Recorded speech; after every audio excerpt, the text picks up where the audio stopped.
Hello, I'm Sniper Dave from Tennessee. This will be my first hand loading video. The reason this came about, as you know, if you follow, shoot a lot of subsonic suppressed 300 blackout. Ran out of projectiles. The match bullets like the 208 AMAX and the 220 Match King are pretty expensive, so we're looking at different options. Some hard cast lead bullets coated to protect the suppressor from the lead. We have 4 cartridges right here. That's my 208 grain AMAX. Use most of the time. Have Hornady's factory load 190 sub X. Excellent hunting load. That bullet's not available as a component yet. We have the Missouri Bullet Company 215 coated. It's got kind of a bronze color to it. Makes a handsome little cartridge.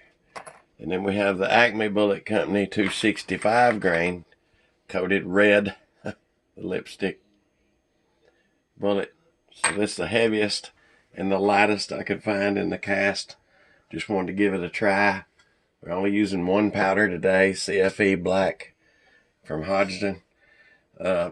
Acts pretty much like a little gun.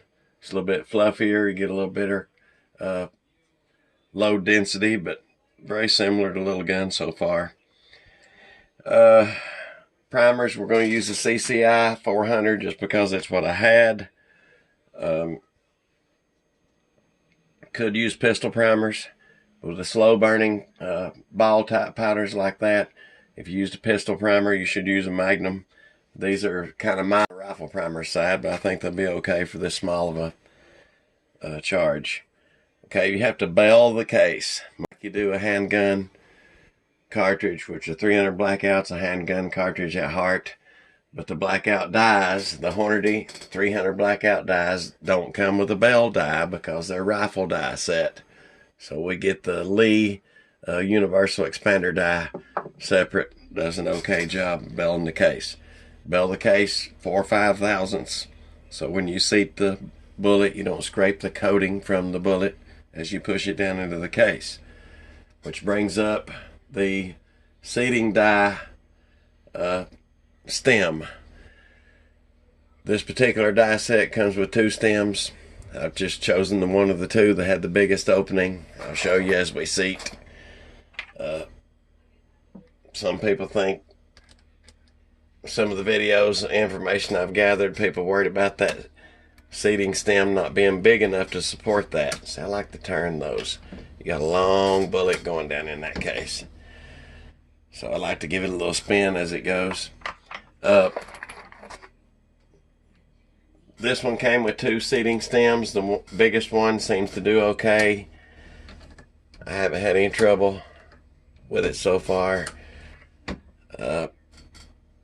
On the Acme bullet, it did leave a little tiny ring. I don't know if you can see that, but as you spin it around, there's a little tiny ring. It's a mark that's left. I can't really find it on this one. It doesn't seem to be of a concern to me. They seem to be pretty concentric. I'll show you my little redneck concentricity test. If they've got a wobble to them, you'll see it. They all come out pretty smooth. I don't have a concentricity gauge, but that seems to be seating them pretty concentric. As long as you give them a little spin. I have had situations occur, a certain projectile trying to seat, that stem need to be modified to seat that particular bullet, but in this case haven't had any trouble. Seem to be seating them very well.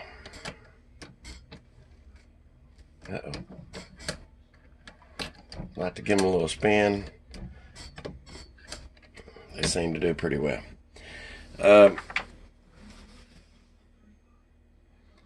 Been seating to a length of 2120. Acme recommends 2120. The Missouri Bullet Company did not have a recommendation on seating depth. Some of the videos that I watched showed it seating quite a bit deeper than that, but I think that's plenty short to get function. We always seated the AMAXs almost a magazine length, 22-35, even longer. I think 21-20 is plenty short enough. We get enough function. On the crimp, some of the guys are saying we don't want to use any crimp because if you crimp that bullet in there, that case might strip that coating from the brass on its way out. Well, that may or may not be so. I don't know.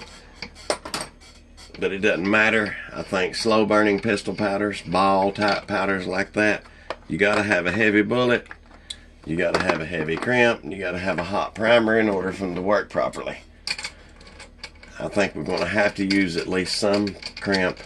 This is the Lee factory crimp die.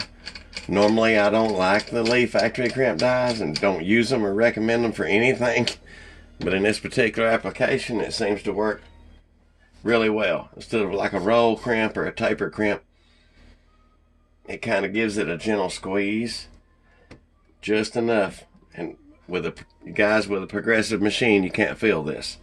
You have to have a single stage press to be able to feel, and you'll see it push back just a little bit. When I let go of the handle, it's really light, but that seems to be just enough to remove that bell and should give us a tight grip on the bullet. So if I'm going to make the tightest groups that I can make, I'm going to use my 208 hand load. If I'm hunting, I'm going to use the Hornady 190 sub X. But for cheap plink in the backyard, most of the shooting that we do, we're just shooting a steel. We're having a good time in the backyard. This should be a less expensive alternative. They're about half the price of the jacketed match grade bullets. Next video, we'll go out to the range and see what the results. But I think this is going to be the winner. I think right here, for about half the cost of what we've been loading just for backyard plinking.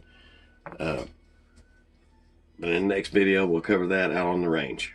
It's Sniper Dave from Tennessee. Thanks for watching.